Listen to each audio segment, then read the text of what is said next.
What is going on, guys? And today we're going to play... Enough of that bollocks. So it has a brew. And the hotel mug that I had when I was in the hotel, when I was in London. Because it survived, and I figured, I know it's £1.50, it's quite a nice mug. It's a nice big red mug. It's quite a nice sort of contoured mug. It's quite nice to hold in the hand, so... It's got a very big lip though, so I'm not too sure I'm very convinced by that. But anyway, I'm actually recovered from EGX kind of sort of ish. I've still got a remnants of a cold, and my sore throat's, well, my throat's kind of recovered mostly. But wow, EGX was amazingly good. I have to say, I think, you know, I was really sceptical about going to EGX, and I was really thinking, oh, this is going to be a crap idea. But actually, it was one of the best ideas and best things I think I've ever gone to. You guys have loved the content I've created. Video views are still being, well, they've been a bit shit over the past couple of days. I mean, the Mike Bithell interview went really quite well, 250 views as it currently stands on the Saturday. Because this will be uploaded, I think, on the Monday.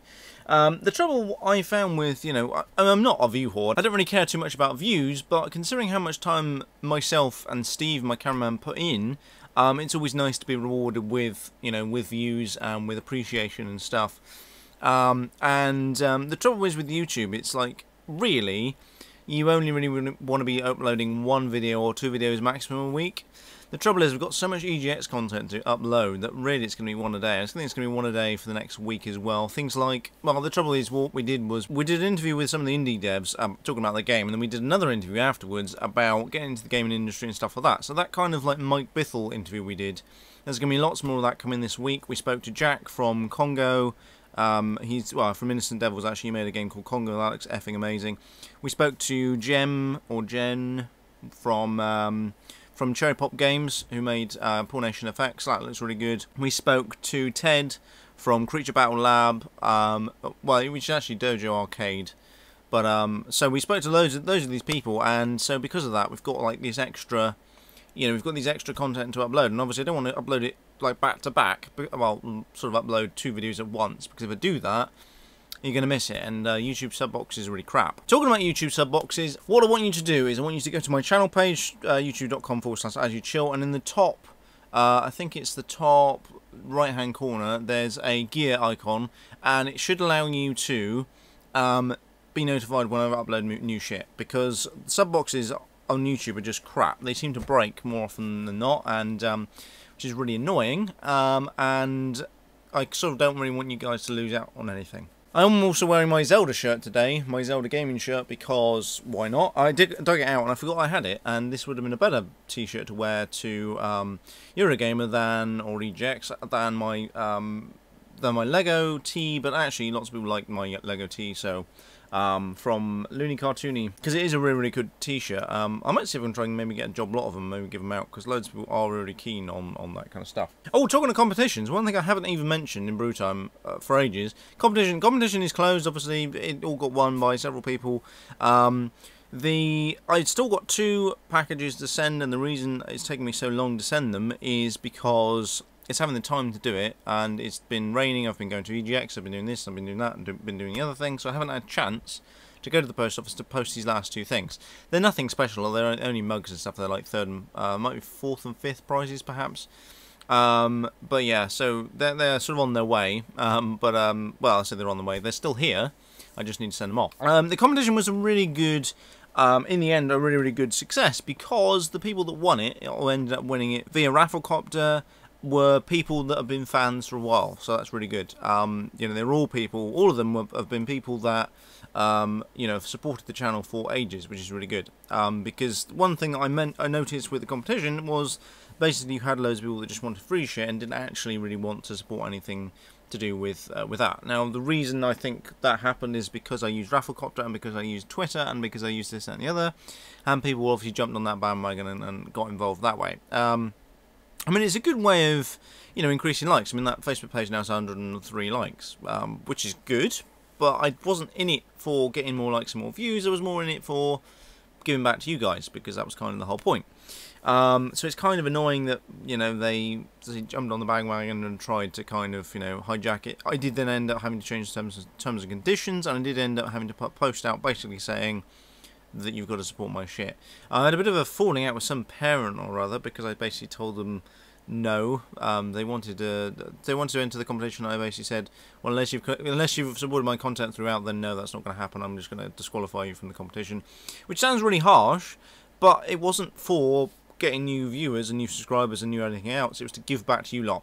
I think next time what I'll do is I'll just get you to email me or something else. I'm going to maybe look at doing some more practical competitions, which is gonna, the trouble is with it, it's going to mean that those that have got specific skills are going to be able to get involved and those that haven't won't be able to, but I'm going to try and sort out some other way of doing it. I might create Christmas cards this year, I'm not too sure. I think you guys probably would quite like that, but I don't know. I've also got a load more business cards printed as well recently because, well, I went to Eurogamer and I gave out the wrong bloody business card. Well, not the wrong ones, they just had a typo, so my phone number was wrong by 1 digit. So I only found out about it because a guy called Ben, who was part of the PR company that was there at Eurogamer, I gave him my card and I said, oh, can you send me a text or ring me when you find out about Mike Bithell. And he said, oh, apparently he texted my number and we bumped into him. I was like, well, I didn't receive that, and I just blamed it on the fact that it was the gaming hall, because I was having some problems with data not coming through properly and text and stuff. So I thought, oh, maybe it's that. Then I double checked my business card and I was like, oh shit. It was off by like 1 number. It was really annoying. So I've got them reprinted with the correct number on it, so that's good. I'm planning on going to EGX Resd because that was, I think, the normal Eurogame is great. I wasn't there for the AAA titles though, and actually I never got to play a single game, which is really annoying because I didn't have time because I had so many interviews to do. I think really, I mean, next year what I'll do is I'll go for all the days. I'll go as a normal delegate on Thursday, play some games, meet up with some people, chill out. Friday and Saturday, do some proper filming, proper interviews with some people. Then on the Sunday, just again chill out, maybe meet some people, play some games, maybe do a bit of filler footage as well. But yeah, next year the thing is as a normal punter, as you just go normally, 1 day is perfectly fine. It's enough time to go and see all the shit. But as a member of the press, it isn't really, because you've got to interview people and set up interviews with people, and then afterwards you've then got to somehow try and find time to play the games, and I didn't have any time to play any of them, which is really annoying, because things like Volume was there, which was really cool, and that was a really good game which I wish I'd managed to play. What else was there? Oh, Volume is I think probably my favourite game of EGX, even though I didn't manage to play any, because it looks amazing. I mean, most of the devs we played, most of the games look cool. Terratech looks alright. I'm not too sure whether or not I'm going to buy it. Creature Battle Lab, again, something I'm probably not going to buy. Poor Nation Effects, probably not. Congo, though, that looks effing great. But yeah, Eurogamer was a great success, and I will definitely be going back again next year. I was thinking about going to I-53. But I don't know whether or not you guys would like that or not. I-53 stands for Insomnia, and it's up in Coventry, but it's more of an esports kind of event. It's more of a bring your own PC kind of gaming kind of event, and I'm sure a lot of you would be interested in that, but I don't think the majority of you would be. I'm sure there'll be a handful of you that would, but considering the cost to go, it's a lot of money. And I mean, I'd quite happily go if I got loads of sponsorship, or not sponsorship, but donations. If you guys donated loads of money to me, like 300 quid a month, for instance, then I would just say, yeah, okay, I'll go to these events because it means I can get to meet you and all this other kind of stuff. But at the moment, I don't get anything. I really do want you to donate. I know I keep going on about this, but AdSense earns no money. And for me to carry on doing this, I need donations. At the moment, CES is not going to happen because I cannot afford to go. I mean, there's two things. I can't really afford to go. Well, I can and I can't. This is the really difficult thing. I could probably afford to go, but my contract for my job runs out in December, and because of that, I don't know what's going to happen after that, and so I need to save myself some money just in case I'm out of work after January, and I don't want to be going to Vegas, with spending £1,000 to go to Vegas for this event. It will be a really good thing to go. I'm thinking, I mean, I spoke to Steve, my cameraman, great guy, and he said basically that it would be better to wait a year because, and I agree with him, because EGX, the whole point of going to EGX was to be a dry run for CES. But, really, because of that, I didn't have a chance to play any of the games. So because I created content loads, which you guys loved, I think, the content I created, I'm not ashamed to admit, I think that content that we've got It's probably the best content I've ever created. Seriously, it looks great, it sounds great, it's fantastic. Some of the interviews we did were brilliant, and I genuinely think that's probably the best video. Those are the best videos I've ever created. And with CES, I need more contacts. I can't just go CES with no contacts. And yeah, I'm sure I could probably try and find some betwixt now and then. But really, I could do with getting some more reviews done. I could do with getting some more, not sponsorship, but I could get to do with more contacts. I could do with getting more donations. I could do with growing the channel more, so that I could go over there and I'd have kind of a bit of something behind me to go, actually, I'm this person that's actually reasonably famous. I'm not in it for the fame, I'm not in it for the money, I'm in it because I just enjoy it and because I like helping you guys out. But if you want me to go, if you personally want me to go to things like, you know, EGX and to CES and stuff, I really could do with the money from that. And as much as I'm happy, I mean, like, all the stuff, all the microphones, all the, you know, getting over there, paying for the hotel, all that stuff has been paid for by me. Nobody, oh, and Steve, obviously Steve paid to get over there, but all the equipment is my stuff. It's taken me about 2 or 3 years to curate it, and it's, you know, it's probably, we're looking, what, about $2,000 worth of kit, I reckon, by the time we add up mics and recorders and this, that and the other, lenses and, you know, stuff. Probably about $2,000 worth of kit, maybe a little bit less than that. And it does, I don't mind spending that kind of money because it's kind of like, it's an enjoyment thing for me, but I really, really want your guys' input. I really want your donations because it means I can carry on doing what I love. It means also you can kind of have a bit of a say. The whole point of having the donations there as well is for you guys to have a say, so that if you are a donator, you can vote. And I'm going to look at, you know, trying to get that sorted when I get more donations, you know, when I get a reasonable amount, because at the moment I think it's $6 on Patreon. I've had some really good donations on PayPal, but still, you know, they're not. It doesn't even equate to 100 quid. And I'm still always grateful, even if it's a pound. You know, and I really love. I mean, if every one of you gave me a pound, that would be effing great, and it would mean that I could carry on doing what I'm doing. And actually, it probably would mean that I could look at maybe doing this properly and doing this as a part-time job. Maybe not a full-time job, but there you go. You know, I'd love to do this as a full-time job. That would be great because it would mean that I could create better content for you lot. It means that I could, you know, spend all my time dedicated just to this, and that'll be great. And it's what I love doing. But you know, being realistic, I don't think that's going to be a real thing. I mean, maybe in a year it might get big enough, but I'm not going to hold out much hope because most of the views I get are very organic. They're not, you know, I don't sell myself out to anybody. I don't, you know, I don't sort of actively push for big people to retweet me. EGX, I've kind of done it, but more of as like a passive thing. You know, things like Mike Bithell, he's tweeted about some of the stuff I've created. Razer haven't at all. You know, they couldn't give a shit by the looks of things, which is a real shame. But I think some of the other indie devs, when I release the other stuff this week, will be, you know, I think they'll be quite keen for that to be released. But yeah, it's really difficult to, because say I'm not in it for the views, but you know, all the subscribers. But the more subscribers I have, the more chance I have of going to events like this and going and interviewing people, because it means that, you know, I've got something behind me to say, you know, I've got 10,000 subscribers and I've got so many video views a month, and I can use that as a bragging right to say to some of these big companies, look, you know, I have all this stuff, could I get an exclusive interview with you? And to be fair, Mike Bithell, great guy. We're nobodies, like, we aren't anybody's. I didn't even know who Mike Bithell was. That's the other thing. I didn't know who Mike Bithell was. Mike Bithell, just apparently this guy, I didn't know who he was. Afterwards, and like now, I know he's somebody huge. Like, that interview was we were so lucky to get that interview, really were. Same with the Razer one. I think, you know, we were very personal because we have to keep coming back every.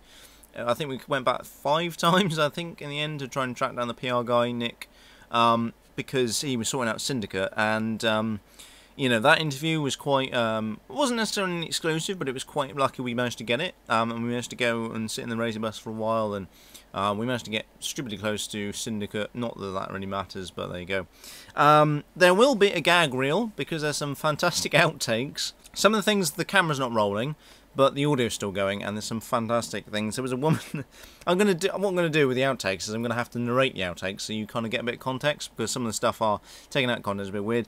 But there was this old woman on the Razer bus with a pork pie. She had pork pie and squeezy Branston pickle. She was really keen that she had all this, you know, she had this pork pie.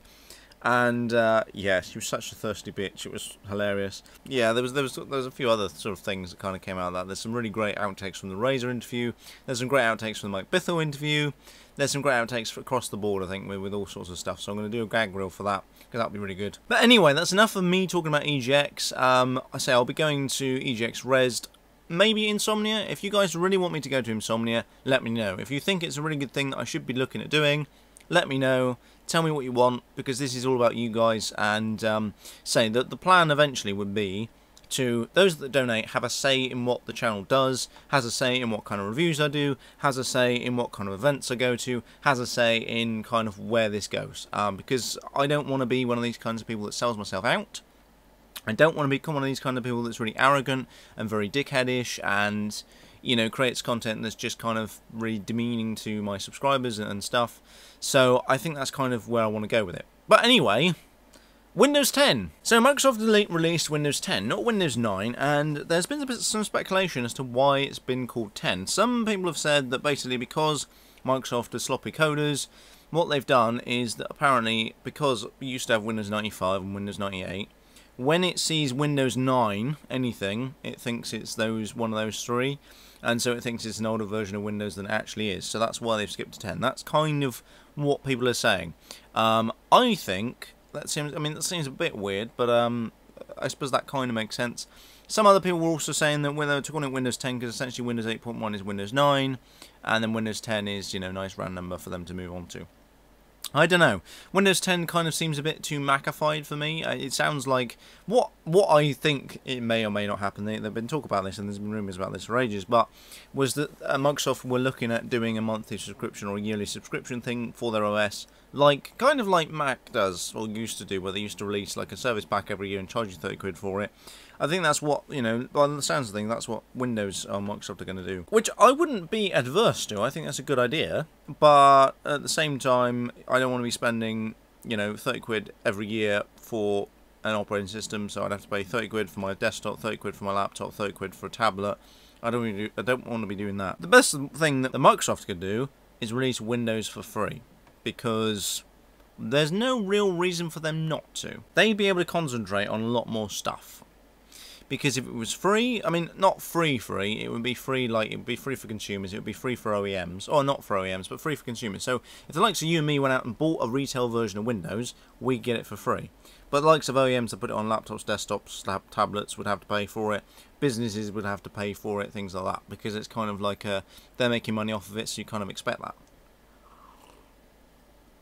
That's what I'd like Microsoft to do, because actually I think it would be a really good thing for them. They'd steal back a lot of the people that went to Mac, they'd steal back a lot of the people that went to Linux, and it would be really, really good for them. And their uptake would be stupidly high, it would be great. But Windows 10 is just, like, amazingly good. I played with Windows 10 for all of about half an hour, and it is amazing. Like, Windows 8, people slack. I'm going to say this, and I don't care who hates me for this. Windows 8 is the best version of Windows Microsoft have ever released. I don't care what you say. Ignore the Metro interface. Just fucking ignore it. Windows 8 and Windows 8.1 are absolutely amazing. They really are. They're better than Windows 7. They're better than anything they've ever created. You ignore the Metro interface. Just ignore that. Ignore that even exists, because you don't even use it half the time anyway. But everything else on it is better. Memory management's better, task management's better, gaming is better, SSD support is better, search is better, Windows Explorer is better. Just everything about Windows 8 and Windows 8.1 is better across the board. I don't care what you say, I don't care if you're a militant IT guy, you're wrong. Windows 8 is amazing, and that's what really pissed me off. When Windows 8 came out, I'd been beta testing it, I'd been going through the technical preview, I'd been, you know, this, that and the other, and you had people that had only used it for like half an hour, and they'd come along and they'd say, oh, well, that's shit because it's got the Metro interface, who would want to use that? Ignore that. Just ignore that as a thing. You boot your desktop, you go straight, I mean, like, I don't even see why you'd really necessarily need a start menu. All you need is search. That's all you need. Like, for me as a power user, all I do constantly, if I'm at work or if I'm here, I press the start button either via the mouse or, you know, via the Windows key, and I start typing. You know, I type for Word, you know, so I'll press the start menu, I'll type for Word. I don't bother with icons because it's clustered on my desktop. The other thing I use icons for is for things like some of the shortcuts I have to use for, like, our press reset tool, or for our ITSM tool, or for whatever, you know, call logging or something like that. But I hate shortcuts on the desktop. They just look cluttered, they look awful, so I just go straight to the start menu and use search. That's all I need. I don't care for anything else, and so because of that, the Metro interface makes a difference to me, because I go into the Metro interface and all I use it for is for search, and that's it. You know, I use Windows 8, I've been using Windows 8 for ages, and it is effing amazing. Once you get used to some of the shortcuts, you know, like things, if you want to go to the control panel, just press the Windows key and X. If you want to go straight to the desktop, Windows key and D. And if you're a power user, you should know that kind of stuff anyway, so it doesn't really matter. But yes, Windows 10 looks amazing. What Microsoft want to do is they want to have a unified interface. Now, they tried to kind of do this with Windows 8, but it didn't really work. And loads of people have been trying to do this for ages. You know, Ubuntu tried to do it, didn't really work. Apple tried to do it, didn't really work. Windows are going to try and do it again. I think they might nail it down. They want to have Windows 10 across everything. So their Xbox is going to look the same. Their, you know, Windows on the desktop is going to look the same. Windows on the mobile is going to look the same. Windows on the tablet is going to look the same. Now, I don't think users are going to care too much about that. Like, you know, the idea, obviously, what Microsoft want is for users to grab one device for everything. Or, you know, like one unified interface for everything, because they're going to go out and they're going to buy an Xbox for the TV and everything. They're going to go out and buy a Windows Phone. They're going to go out and buy a Windows machine. They're going to have a Windows machine at home, etc. They're going to have a Windows tablet. But they're not. The thing is, like, yeah, unified interfaces are great because it means that the user experience is the same across the board. And if you're in a business, then fine, that would be fantastic. Like, if you're a business user, then yeah, I'd say fantastic unified interface is the best way forwards, because you have your desktop is Windows 8 or, you know, Windows 10, your phone's Windows 10, and everything's seamless. So if you're in a business, you can start work on a document on your desktop, you can then move it to your laptop or your tablet, take it on the train with you, use it on your phone. You have access to the whole suite of apps as if you were in the office, and that's great. But for customers, they don't really give a shit about unified interfaces. You know, for gamers might have an Xbox, they might have a PlayStation, it kind of depends. Again, with desktops, if you're a gamer or whoever, you might have a Mac, you might have a Linux machine, you might have a Windows machine. And equally with phones, it's very unlikely you're going to have a Windows phone, and it's also very unlikely you're going to have a Windows tablet. As much as Windows tablets are really cool and really great, most people aren't. And most people are going to have iPads, or they're going to have a Nexus 7. That's pretty much like the two devices that are just, you know, powering through in terms of sales at the moment. There's going to be an iPad of sorts, and probably a Nexus device or some other Android tablet. There's no way in hell people are going to switch to Windows, you know, into this Windows 10 environment, because they're going to create this new unified interface. It's not going to work. You know, if it was my mum, I might consider, you know, saying to her, look, and if she was in the market for a new tablet and Windows 10 was around and she had Windows 10 on the desktop, I'd say, yeah, okay, go and get a Windows 10 device, because, you know, Windows 10 tablet, because it means that it's similar to what you've been used to. And that's kind of that. They are bringing back the old start menu, so there's an actual proper start menu as opposed to the new one, but again, I don't really care too much about that. It's got live tiles in, which somebody moaned about. They said, oh, it's like, it can't decide what it wants to be, I think is what they said. And I was like, well, yeah, but like live tiles are really cool, and it gives you the information there really quickly, and you might not want them, but they're there anyway. And I have to say, live tiles are a really good idea, because it kind of, like, it puts everything together. So it's like having an icon and having a widget in one thing, and it's a really good idea. Like, that's one of the great things about Windows Phone. Windows Phone's effing great anyway, but that's one of the great things about it is live tiles, because they kind of combine everything. You know, they combine the best of just having an icon, like you have with iOS. They combine the best of like having an Android device with widgets, but they all kind of look the same. They all flow really well, and it looks great. They're also bringing in a new thing called Task View, which will allow you to do snapping windows, so you can snap up to 4 windows together, which is fantastic. So you don't have to use another Windows Manager program if you do more than, you know, if you want to snap more than 2 windows together, which is really great. And if you've got a huge screen, especially with these 4K screens at the moment, that's great. You know, if I'm working on like Sony Vegas, and I want something like a web browser open, and I might want Adobe Audition open, for instance, I can have it all on one screen, all snapped, fine and great, and that's fantastic.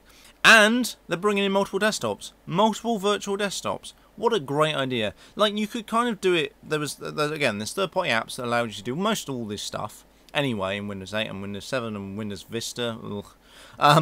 But, you know, the fact that Microsoft are actually doing it and rolling it into Windows is great. You've had it on Linux for ages, and it's really fantastic. I think it would be really great in a work environment if you had a work laptop and you somehow used it for personal stuff, although you're not supposed to. You used it for personal stuff, and you could then switch between work stuff and personal stuff. This would be really great if you were at work and you use your PC during lunchtime, for instance. So you could have your work desktop, then you could switch over to your personal desktop, which would have YouTube open and a few other things open, and you could chill out and you could use that. I think it would be really good for, I mean, like for me, if I had multiple desktops set up, I would have, you know, one for video editing, probably one for gaming, and then another one just for general work. You know, for Word and stuff like that. And I might have different icons, I might have different, you know, backgrounds, whatever, and that'd be really cool. And also, it's a really great way of hiding the shit you don't want your employer to see, or whatever. You know, if your boss is like lingering around, you can quickly switch to a different desktop, and then you're sorted without having to go like Windows D and stuff. One of the great things is that everything runs in a window now. So some of the Metro apps, well, all the Metro apps used to run in this weird full screen thing, which is fine on a tablet and fine on, you know, other things that have got touchscreens, but on other things, they're, you know, like a desktop, it's not so good. So everything runs in a window now, which is absolutely fantastic. And one of the great things with Windows 10 is they want people to feed back to them. So it means that me as a technical person can feed back to Microsoft and tell them this is shit, this is great, this is that and the other, and they want technical people like me, like most of the people that watch this, to be involved with the development process. Now this is really good, and they are making, you know, they're stressing that it's for technical people. They're stressing that you need to know PCs inside and out. They want to know that because those are the kinds of people that are going to be power users. Those are the kinds of people that are going to notice the little tweaks. They're going to notice the little bits and pieces. They're going to notice things like task management being better or worse or whatever. They're going to notice that kind of stuff, and so they kind of want to get those kind of people involved. If you do want to be involved, you just go to preview.windows.com, you can sign up and you can be an insider and you can grab the ISO and you can play around with it. And it does look effing amazing. Windows 10 is going to be the next version of Windows that is going to be the best version of Windows that Microsoft have ever created. Seriously. Because it's going to be like Windows 8, but better. It's going to be what Windows 8 should have been, probably, because, say, the Metro interface was a bit of a shit idea. But I think Microsoft have woken up to the fact they made a big mistake with Windows 8. They went with an idea, and, you know, give them credit. They went with it, and they did it, and it didn't work out, and they changed some bits for Windows 8.1, and Windows 8.1 now is really good compared to Windows 8. But it's still... They kind of went one way with it and it didn't work, and like they kind of thought that most people were going to be looking at tablets. And tablet sales have gone up, don't get me wrong, but most people aren't looking for Windows to be a tablet interface. You know, I don't think Microsoft are kind of trying to do something that they're not good at. The new CEO, I think, will do a very good job with the new way that Windows is going, because Windows has always been a stagnant company. They've never really looked at doing much innovation stuff. I don't know that I necessarily want Xbox to be the same as my Windows, you know, PC. I think that would annoy me. You know, if I was an Xbox gamer, as much as I, you know, care about gaming, it would kind of then be like gaming on a PC, essentially. That's kind of the experience you'd kind of get. I mean, what I'd really like to see Microsoft do is get into the TV space with, I mean, like you look at the likes what Sony were doing with Sony TV, with PlayStation TV even. I want to see Xbox do something like that. Release this tiny little device that costs like 30 quid, like a Chromecast, looks like Xbox, runs everything, you know, runs Netflix, does all the kind of funky media stuff you'd expect from a TV device like the Apple TV, and use like what Sony have done with their PlayStation TV, which is allow you to play PlayStation games using the power of the cloud without having to have a physical box on the desk. That would be great. You know, that's what I'd really love to see. And I think PlayStation and Sony and Microsoft will actually get that sorted. Because OnLive existed, but it wasn't really that great. But I think, you know, this coming years, we're going to look and we're going to see some really fantastic tech coming out. That is pretty much it. So let me know if you want me to go to Insomnia, if you think it's a really worthwhile thing to do. Let me know. If you'd really like me to ignore that and go around the country and meet you guys, I'm quite happy to do that as well. Although at the moment, I think only there's about 5 people that are really keen. Like, I think I've got 5 proper fans, like real fans, that literally follow, favourite, like everything, which is great. It's a little bit weird because it's like I'm nobody, but I've got these great fans. I mean, I managed to meet one of them at EGX, actually. Oh, well, I met Jordan Ash at EGX as well. But, you know, that's kind of what I want to do. I want to be meeting you guys. I want to be collaborating with some people, perhaps. And that's kind of what I want to be doing. That's kind of another reason for not going to CES. Like, I've got my ticket. but it's like, I want to go, I do want to go, but it's the cost of going. So, I mean, there's two options there. Either I don't go and I go around the country and I do that kind of thing, and that would be great, because it means I could go up to the north, I could go up to Newcastle or Birmingham. I could go to Birmingham, Coventry, or somewhere like that, or go to Yorkshire, or I could go to all sorts of places. If you guys want me to, I'm quite happy to do that, because it's not that expensive. I mean, it is expensive, but it's not that expensive, and I could probably use my own money for that. Or, if you really want me to go to CES this year, if you really do, donate. Because AdSense pays shit all, but just donate. If you think that I should really be going to CES, donate some money. Because if every person donates, every person that watches this video donates money, £1, say, 150 quid, because this video will get roughly about 150 views-ish. That's roughly what most brew times get. 150 quid. If every one of my subscribers gave me £1, I'd have 1,300 quid and I'd easily be able to go to CES without a problem. I'd probably be able to do all other things as well, which would be fantastic. And say, I'm not in it for the money, I'm not in it for the views, I'm in it for you guys. But you guys want me to go to CES, you guys want me to go to EGX, you guys like the content I create, and that's kind of what I want to do. So I say I don't like begging for things. I don't like doing this kind of, you should donate, whatever. The other thing as well, turn off ad block. Seriously, turn off ad block. Because if I look at my AdSense revenue, again, I'm not in it for the money, but if I want to go to events like EGX, which cost me, I think altogether, including food, accommodation, travel, 400 quid that cost me, just to go up to London for that weekend. 400 quid. Now, 400 quid isn't that bad. I mean, as a percent, well, it's about a third of my monthly salary. So I could afford to go, and it was worth me going just because for me, and especially next year, I'll go for 3 days, and I'll go for mostly me. Well, I'll go for 50% me, 50% YouTube, but, like that kind of stuff was, it's expensive to go, and I'm quite happy to spend money into this, because this is kind of like my hobby, I'm quite happy to spend the money to get the decent camera, to get the decent lenses, to get the decent microphones and stuff, because it's what I enjoy doing. But at the same time, if you guys want me to do some of these great things, then I really, really do need some money. And, using AdBlock really, it kind of annoys me, because it's your right to use AdBlock. If you don't think I deserve the money, then, well, A, you shouldn't really be watching my shit anyway. But, if you don't think that, I'd want to hear why you don't think that. But yeah, please turn AdBlock off, or at least just turn it off for YouTube. I know some of the adverts are annoying, but let's be honest, they last 25 seconds, if that, or you can skip it after 5. And, that's fine. And actually, a lot of times, well, sometimes, I say a lot of times, sometimes the ads are actually quite relevant to you. You think, oh, that's quite good.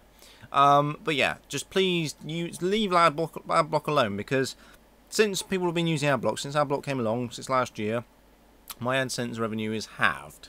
It's halved. And my views have gone up. In actual fact, I think my AdSense revenue has halved, and my view count's gone up, and my watch time has gone up, and my subscriber base has gone up, but my revenue has fallen by 50%. I don't care. It's not about the money, but it is about the money if I want to go to events like EGX. It is about the money, because I can't justify spending thousands of pounds on things out of my salary when I'm still living with my parents, which I bloody hate. To go to events like this when it's just not worth doing. It's like it's just not. I mean, like, EGX was great fun, and I'll go to events like EGX because it's great fun.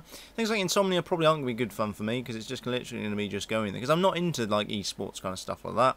I'm not into World of Warcraft. I'm not into any kind of stuff like that. That's kind of it. It's been a bit of a rant. It's been a bit of a rave, but there you go. But obviously, hit me up on Twitter at AzzyChill, send me an email, aaron@azzychill.com, comment down below, subscribe, like, favourite, whatever, and also donate, paypal@azzychill.com, or go to patreon.com/AzzyChill and become a Patreon, and then when I get some money together, once I get loads of money from that, I'll look at, meeting you guys, going and shaking your hand and stuff like that.